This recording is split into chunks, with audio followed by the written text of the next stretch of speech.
welcome everybody. It's time once again for the next chapter with Charlie Hedges as he explores turning the page on his life and yours.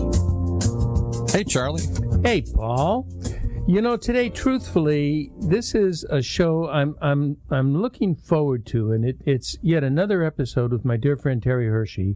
Now, typically, Terry and I have a rather challenging philosophical issue to discuss, and it's always a blast to do that kind of show. But today may be a bit different and maybe not. Depends on how we do it. It's a hybrid. I anticipate sort of a potpourri of catching up on stuff we haven't talked about for a while.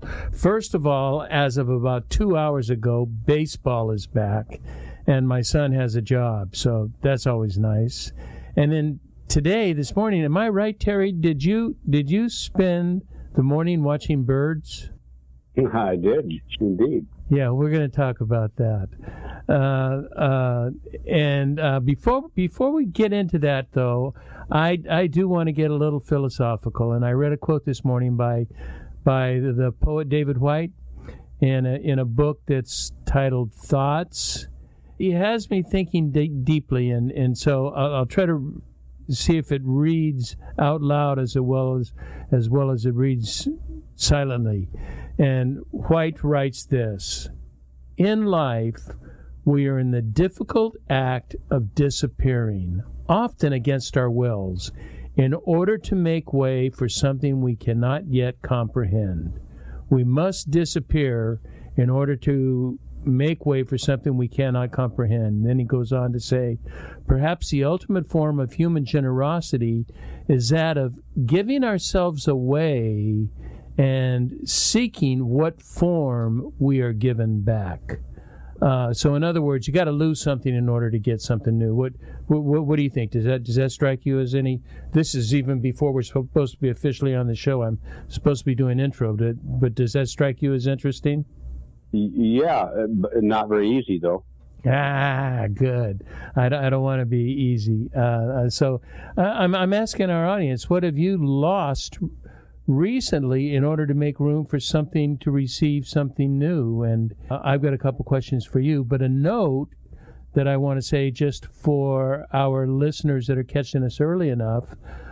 In just a few days, you will be at is it called the Religious Conference in Anaheim? The Religious Education Congress in Anaheim at the Anaheim Convention Center. And Saturday, March 19th, you are giving a speech sponsored by the Archdiocese of Los Angeles. Right. Saturday morning, I'm giving a speech at 10 a.m. Yes. At 10 o'clock. So I know you're early on the list, so it's good for people to get there early. And they can go to your website at terryhershey.com for more information about what time. Yeah, or they can go to RE Congress. Okay. That'll do it too. Okay. But yeah, either one of the works. But yeah, it's 10 o'clock yet.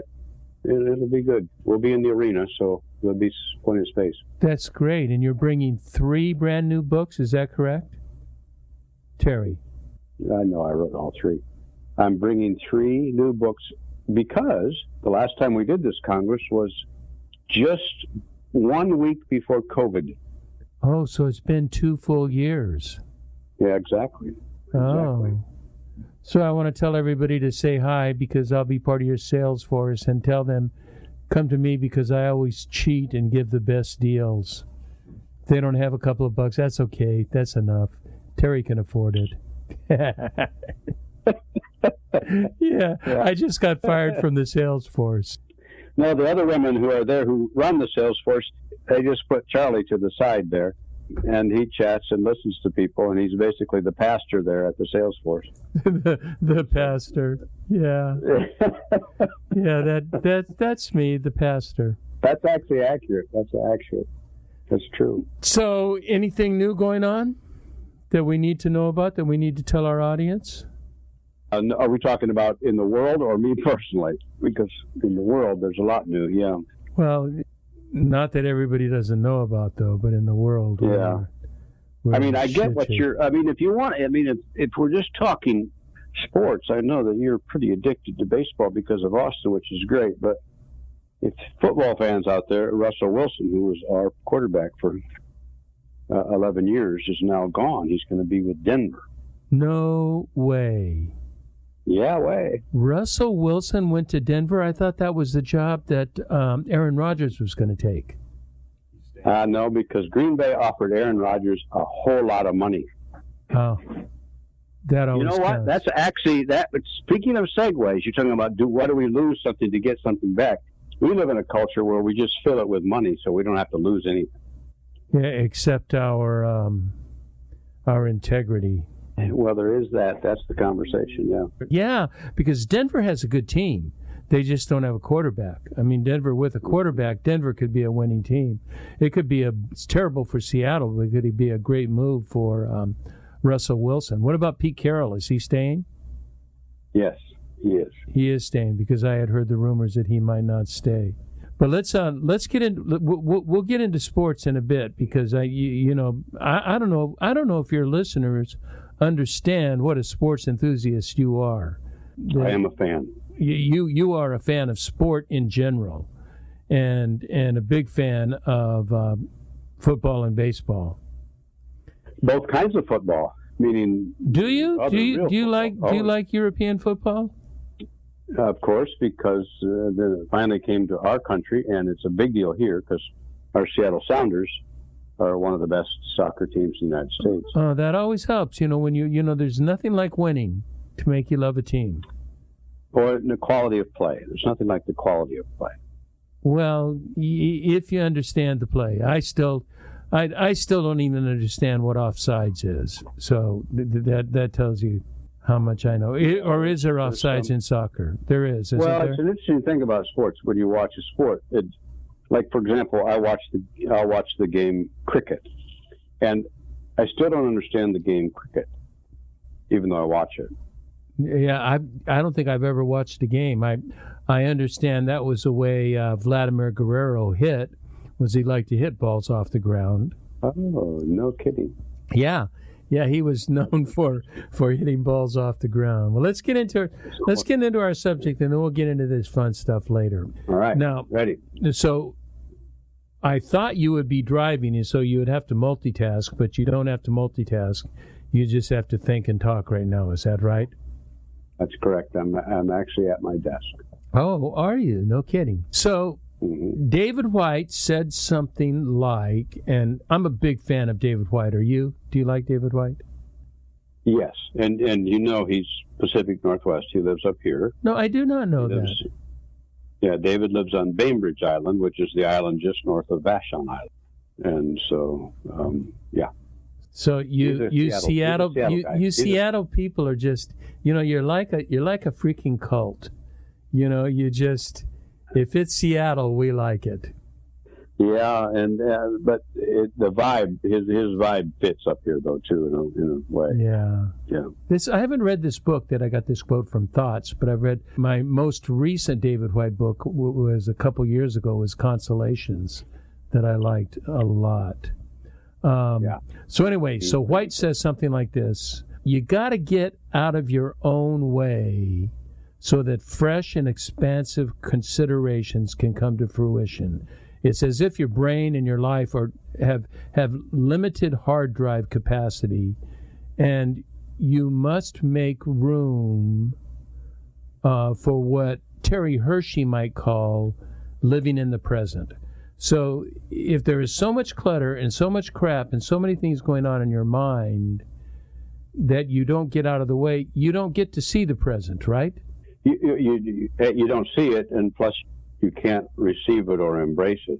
The point is, if you're mentally locked into who, and the word, the most damning word is the word should. If you're mentally locked into who you should be, or how you should be living, or how you should be developing, or what you should look like at this point. Once you're locked into that, that's all you see. No wonder you can't. You don't even want to lose that, which is crazy. That's the crazy part. Yeah, and and how does it sell, Terry? Because once we've mastered a handful of shoulds, we're still as messed up as we were before. I mean, when are we going to get that the shoulds are not really calls to the adventurous and soulful life. Yeah. Well, you know what's interesting is that there are times, as you know, when those moments happen and we embrace who we are, even in emptiness and or brokenness or something that's a reconfiguration of who we thought we'd be now. And we have that moment of peace, and it's pretty good. And gladness and receptivity and all of that. Yeah, and I think that's exactly what Whyte is trying to get to. You know, when he, back to his quote that he said, we are in a difficult act of disappearing, often against our wills, in order to make way for something we cannot yet comprehend. We don't know what's coming. That's why I like your use of the present. We don't know. We're preparing for something. We don't know that what we're preparing for, but we're making space for it. And if we live these cluttered, busy, our mind made up, we have no room for the new and for the I love the word adventurous, for what is challenging and giving us purpose in our life. We don't have room unless we get out of the way.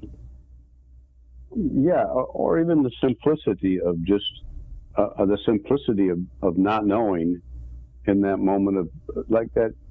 Right before we came on, you asked what I was writing my thing about, and I was doing a story about Winnie the Pooh and Pooh and Piglet go to Eeyore's house because he's sad and undone and has, at the end of his rope, so to speak. And so they just sit with him, and Eeyore wants to know what, he's expecting them to tell him something to figure it out. And they said, no, we're just here to be with you. In other words, they're making space. They're literally emptying the space of what, quote, should be done and said. Just empty the space. We don't know what's there yet. But by golly, if peace doesn't settle. Yeah, I see, I'm sure there's multiple categories, but I see two categories that we can disappear from, that we can give ourselves peace from. And one is very tactical and very practical, and that is to declutter. Our lives are so busy and so filled with so much stuff that we haven't time to see anything or do anything. I read this, I listened to it on tape, of Cal Newport's book, Deep Work. And he has got me convinced that here's what I'm doing now. Emails, I do not look at an email before 10 in the morning, and I do not read an email after 6 at night. So, I've sort of decluttered that part. I want to, also, I've, as we have talked about, I'm in the process of eliminating all social media, that I'm not on social media. They take up time. They're so addictive, and they take up time, and they clutter our lives, so we can't see the wonder of something in the present. Wouldn't you say? I would say, and I would also say that that's actually one of the first choices to make, is what will you let go of before what. When people want to know what to do with or make of or choices in their life, it's always something that they should either add to their life or try, etc. In other words, it's an additional thing. In fact, what you just said is, let's start here. First of all, let's, my favorite story, I don't know if I've ever told it when I was talking to you, but, the famous, very successful, famous American sort of business person, but he realized he wanted inner peace, right? So he decides to go over to Japan, go with a Buddhist monk priest, he said, who was famous for teaching about inner peace. He said, I want inner peace.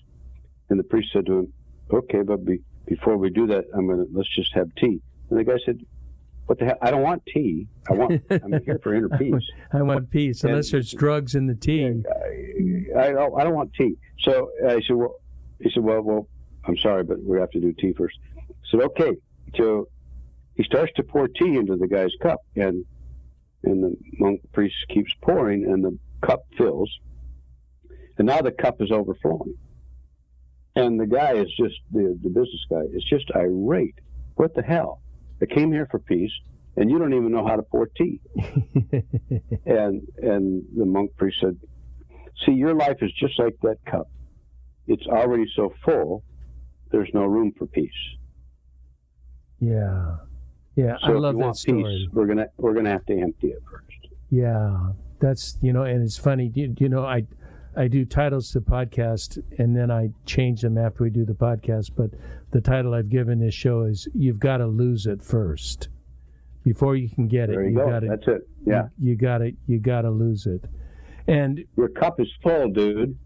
Yeah. It is, and my closets are full. My office is a mess. The feng shui artist, Maria Kondo would come into my house and puke because I've got, it looks, some of the rooms, you've been to my house several times, and so some of the rooms, look very neat, and I just say, don't go into a closet because, that's where the inner part of me lives.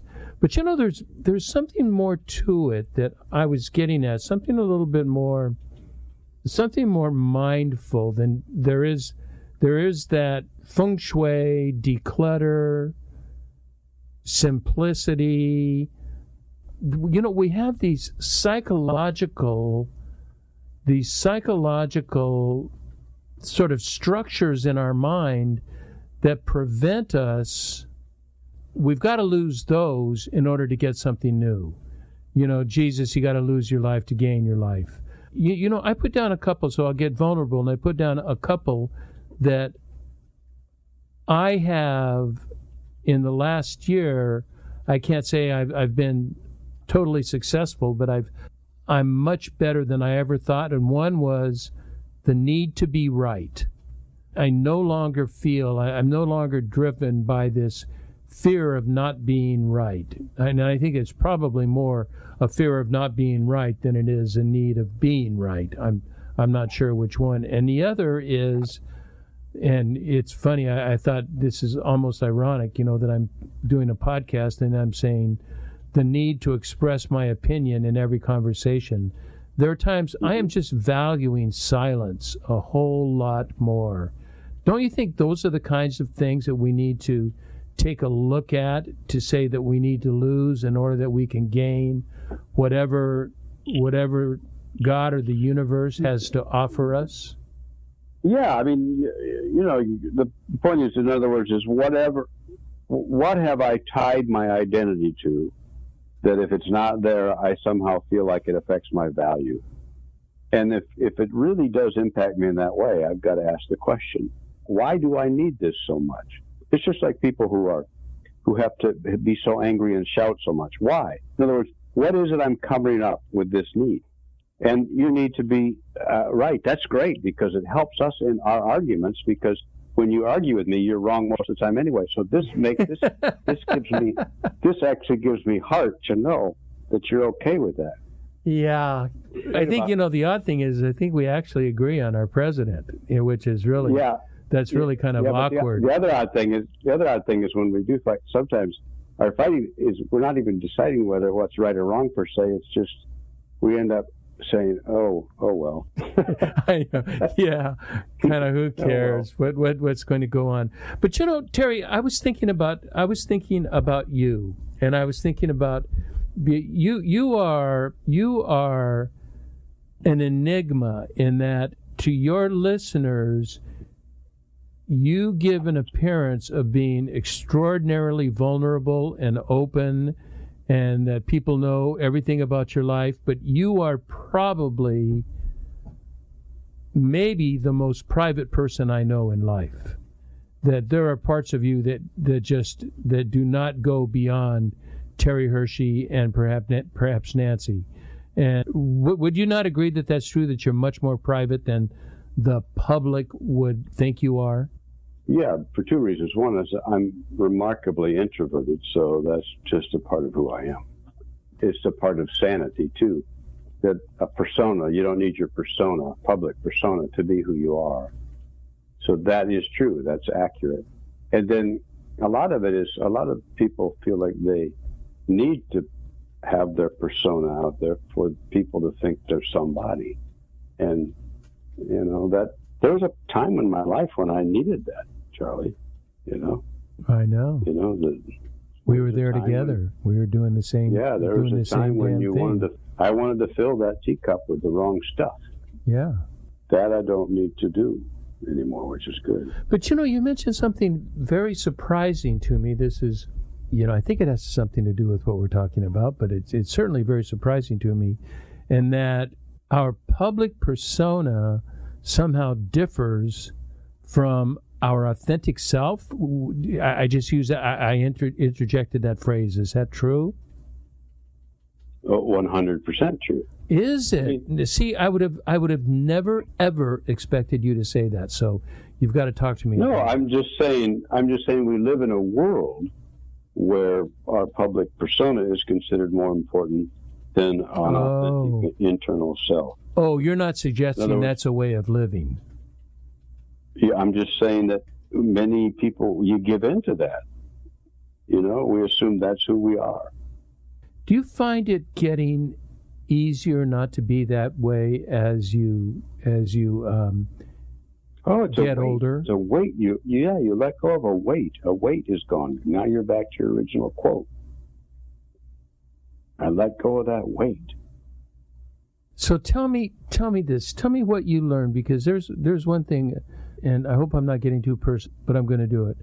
You had a prized possession. You had a beautiful house. You had a darn near perfect house for you.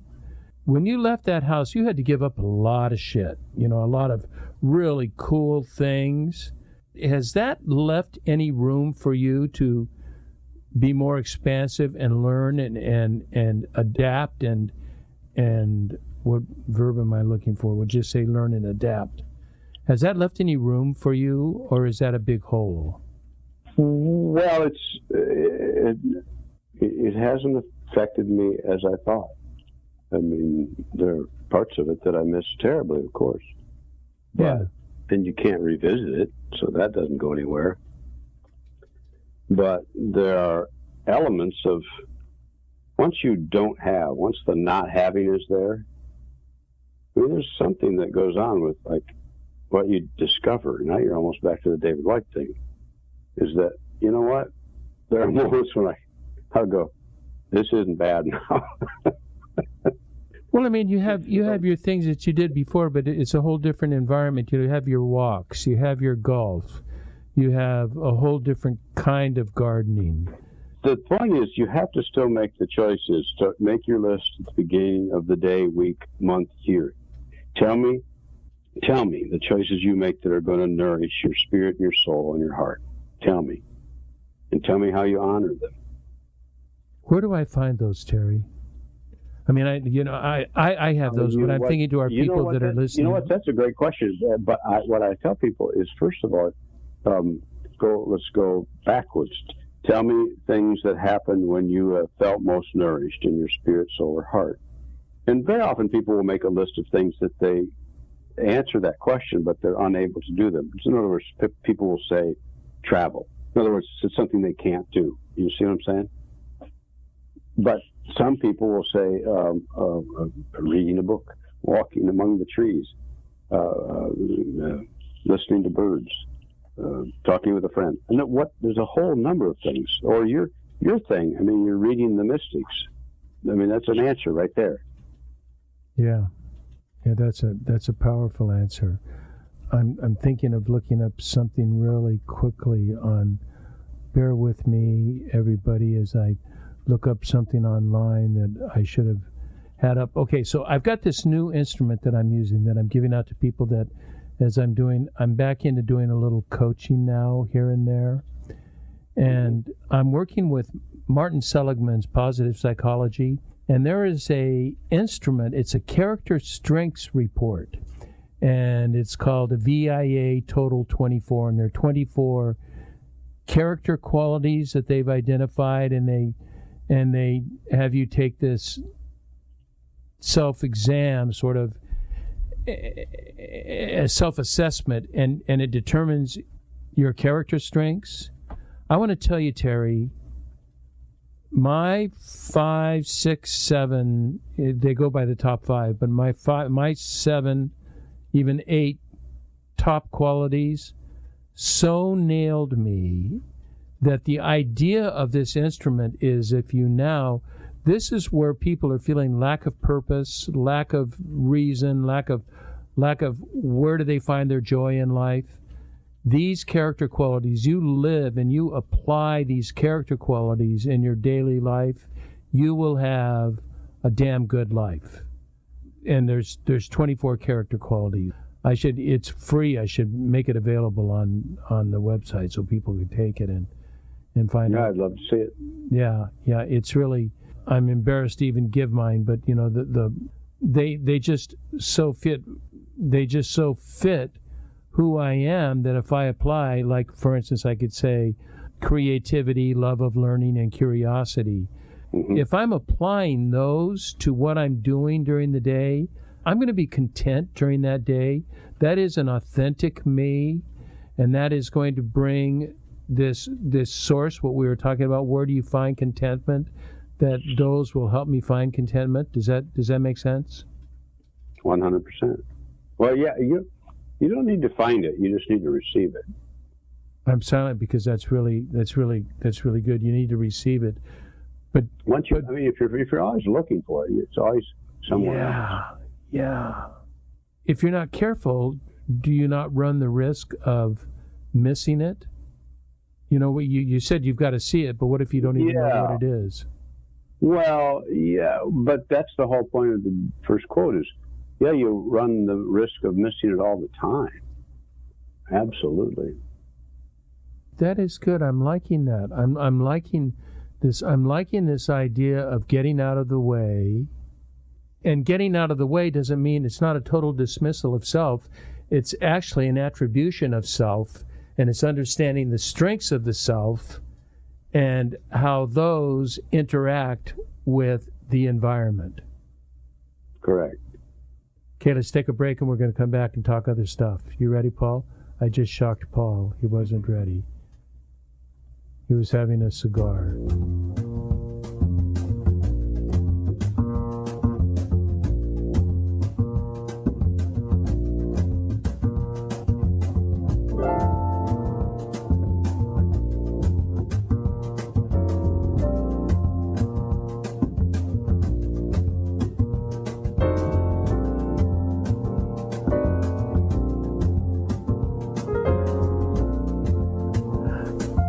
Hi there, this is Charlie Hedges, and you're listening to The Next Chapter with Charlie, and I'm talking with my dear friend Terry Hershey, and I said this was going to be a light and non-philosophical podcast, and this has turned out to be pretty philosophical. Terry, you'll never believe what Paul said to me at the break. He said, what you guys were talking about, you said, how do you find it and accept it, but we don't even know what it is. So what you guys haven't even defined it. It's just this thing out there. How would you respond to producer Paul on that one? There's two parts of that answer. One is the relative to the quote you started. Is the it had to do with myself, my authentic self, being at home in my own skin. So I'm grateful to be here now. So I just start with that. Am I grateful just to be here now? There's no it attached to that. Am I grateful to be here now? So you start with that. And the other it has to do with what kind of achievement do I need to have some sort of sense that I am okay. I am enough. Do you know how hard that is, Terry? Do you know how hard that is to say I am enough? Yeah. And my response to that is so. I mean that. Okay. If we use that argument, then I should never stand in front of couples and tell them to take vows to be married to each other. I should just stare at them and say, "Do you know how hard this is going to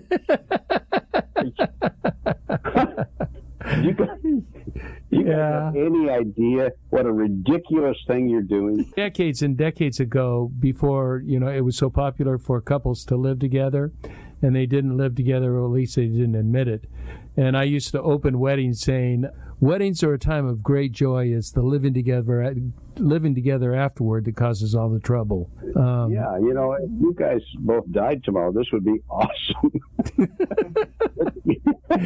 It'd be a great day. And the thing about it is, you've had moments. He's had moments. We've all had moments where this moment is enough, and you go, yes. You just say that internal yes. If we're not careful, we make the it external. We make it. It turns into like what would be a should.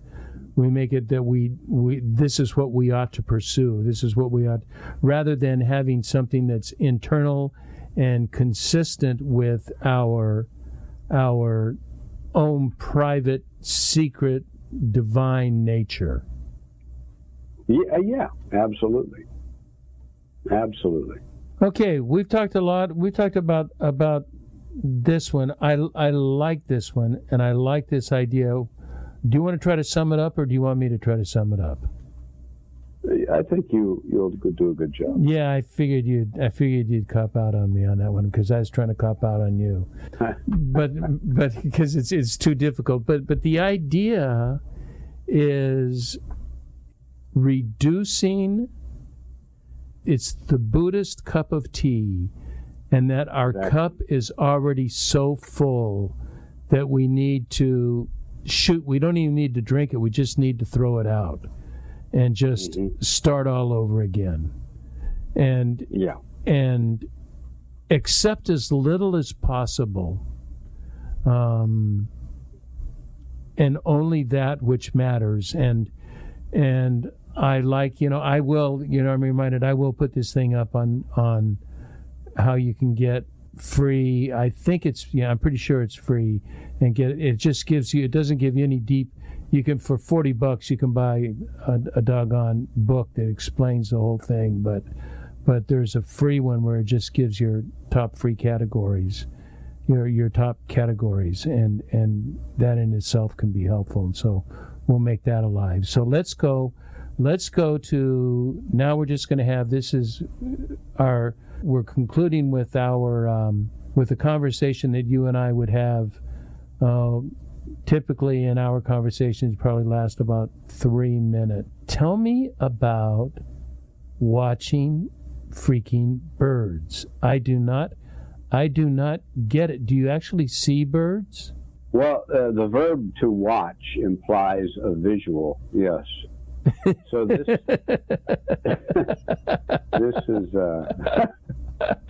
okay, smartass. I got it. This is a wildlife refuge near Olympia. It's called Nisqually. That's because it's on the Nisqually Reservation Preserve. Oh, Nisqually, not Miss Qually. NIS. Oh, okay, Nisqually. Okay. Anyway, there's I don't know how many square miles it is, 20-some square miles, but it's where the Nisqually River hits the Puget Sound, so there's fresh water going into salt water, but they've left it as a wildlife refuge, and there's 250 different species of birds. 250 throughout the year, throughout a 12-month period. How do they know to hang out at this place, that this place has been covered by any means, or is it just wild? No, it's wild. Well, how do the birds know that this is their place for people to come and watch them? Well, number one, it's safe, and number two, these aren't the only places in the world where this happens. And because, number three, it hasn't been built up with a lot of buildings and people. So it is a safe place.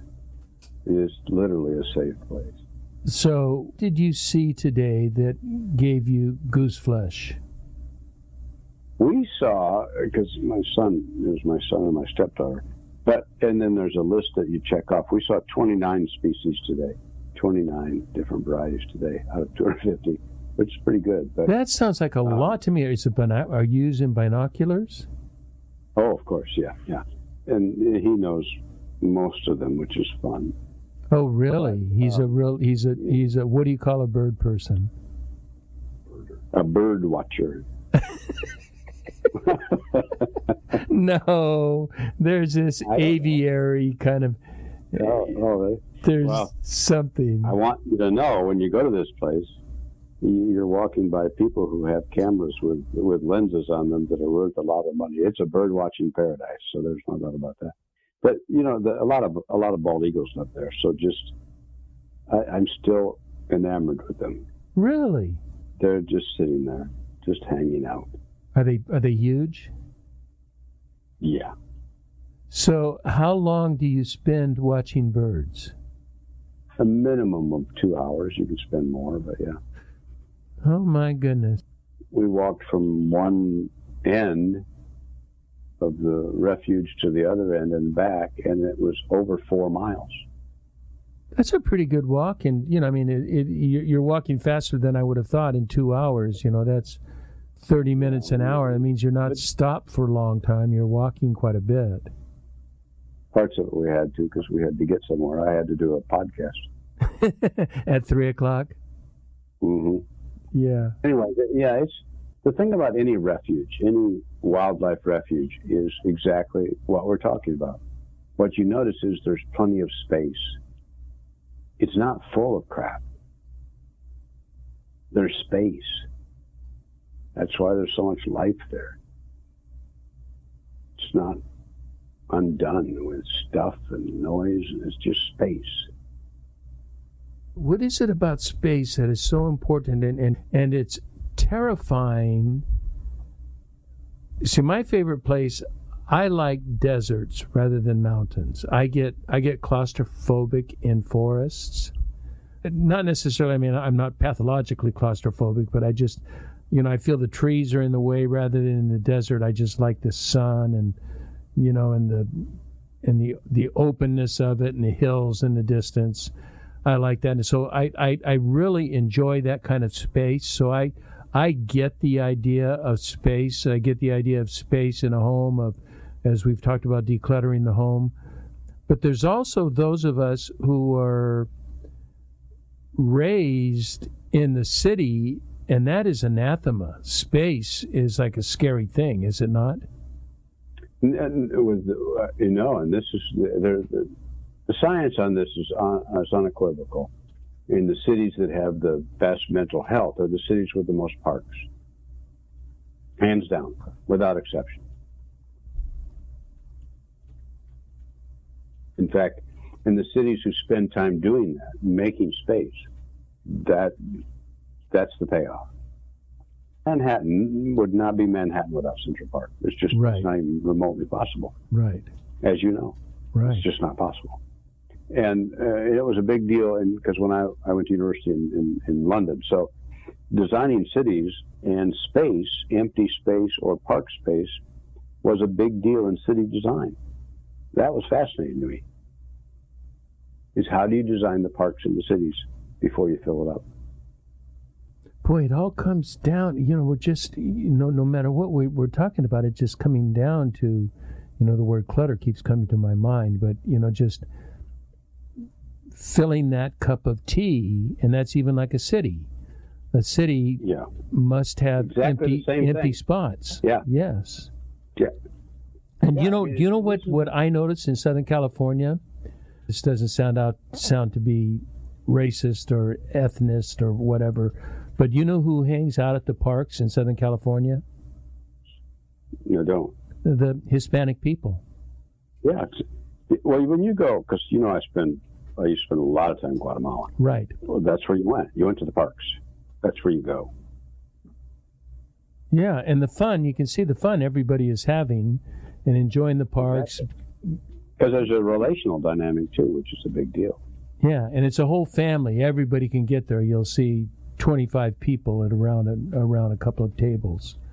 And we don't do that. We just, my wife and I part of our walk, we'll walk right by the park without going into the park or sitting or thinking or doing anything. We're on our objective of walking our mile, Mm-hmm. Okay, let's close out this, but I've got to talk to you about since we're just hours post baseball.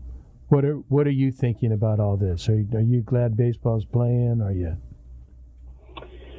Yeah, of course. I have no idea what happens when those negotiations take place between players and owners or whatever. And to someone like me who's just a fan, none of that makes sense, and I don't really kind of trust or believe anything they say. Kind of sounds like politics. That's unfortunate. That's the unfortunate part. I'm just ready to go to the game. Yeah. That's the deal. I'm just ready to go to the game. And so, there is a little cynical part of me with that. Let me make it a bit interesting for you. Do you realize, I don't think many people, they talked about this, it's millionaires versus billionaires. Well, it's not millionaires. The whole thing of this was about getting the younger players money because the younger players are getting taken advantage of. They're being paid so underpaid in their prime, and they're paid nothing compared to these guys that are over prime. Do you realize, and this came from one of your pitchers. I don't know his name. It's a relief pitcher that kind of like he was sort of like comeback pitcher of the year, one of your relief pitchers that was really good this year. And what's that? Yeah, keep going. I'll come. It'll come to me. Okay. And he brought out the point that 46% of all the players in Major League Baseball earned less than $500,000 in 2021. Now, you're thinking they're all millionaires because you hear about the Fernando Tatis guys, that are making $30 million a year. And that's all they talk about are the guys that are making 10 or 15 or 20 or 100 million. There are those. But 46% made less than... Now, $500,000 is nothing to sneeze at. I mean, you and I take $500,000 in a minute. And that was what the whole thing was about, Terry, was about trying to gain equity for these younger players and try to get them out of such long arbitration and the ownership taking advantage of them. So that was what was... I actually do know that because I follow it. Yeah. And I just think,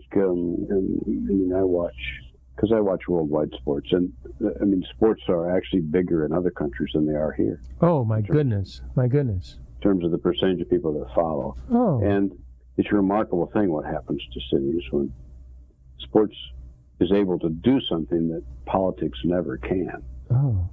There's nothing like winning.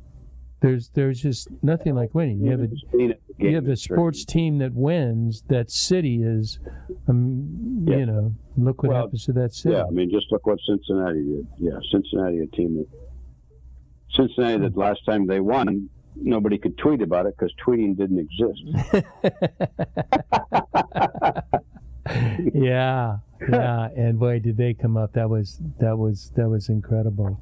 And you guys, and on baseball, you guys, the Mariners, you actually had a team last year, didn't you? We just missed the playoffs. By last couple of days, wasn't it? We were in a division that had too many good teams anyway. So who's all in your division? It's Oakland, the Angels. Who else is in that division? Houston. Oh, Houston's in that division. Yeah. Houston and Oakland are they can put together a good baseball club. Yeah, and we even could have had a decent year had we not lost our number 1, 2, and 3 pitchers for the year. You just can't lose 1, 2, and 3 and do anything. Even though we couldn't hit, we could play. But my son was charged. He just said he was beyond pumped. He's getting a truck. He's getting a Ford 150, and he's driving to Arizona tomorrow. Reporting day is Monday, but he wants to be there early. He's ready to start playing baseball. I'm happy for him. I really am. I'm just telling you, I'm glad he bought the Ford 150, but with the price of gas, I would have bought a Prius. I'm just letting you know. I just filled up my tank today for the first time. Do you know what my gas in California? Because I have to put I don't have to, but my car says it requires premium. Do you know how much I paid? No. It was either $6.16 or $6.61. Yeah. See, people, you guys don't ever vacation in Europe. Oh, I know. They've never had gas that cheap. I know. Never. We're crazy. We're $1.50 a liter. Culture. Yeah. Yeah. Well, get a car that doesn't burn so much. Well, I mean, that's my deal. I was going to get a Tesla, and then I backed off. Yeah. Now we're talking. Okay. Let's do that on our next talk. Well, that'll be our next talk. Hirsch, it's always great talking to you, buddy. Thanks, Charles. Is there anything we need to know about your new books? It just came out. It just arrived. Literally, it came to my doorstep while we were on the conversation. What came to your doorstep? Box of my new book. Have they come to my doorstep yet? They're coming tomorrow. Oh, they're coming tomorrow.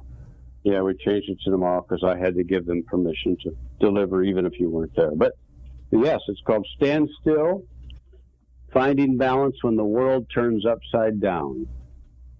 That's one book. Yep. Is that what you're going to lecture on? Yeah, and so that's the talk I'll give on the 19th or whatever it is. Yeah, at 10 o'clock. I'll be there. Mm-hmm. Pastoring everybody and selling books on the cheap. Yeah, good. Okay, my friend. It's been great having you on the show. Enjoy writing a blog. And I want to encourage everybody, if you live in the Southern California area, can they still get into the conference, into the Congress? Yes. They can. Yeah. Go see Terry. It's if you've never heard him speak, you've missed out. Okay, buddy. So once again, that's going to be it for today. This is Charlie Hedge signing off. Bye for now.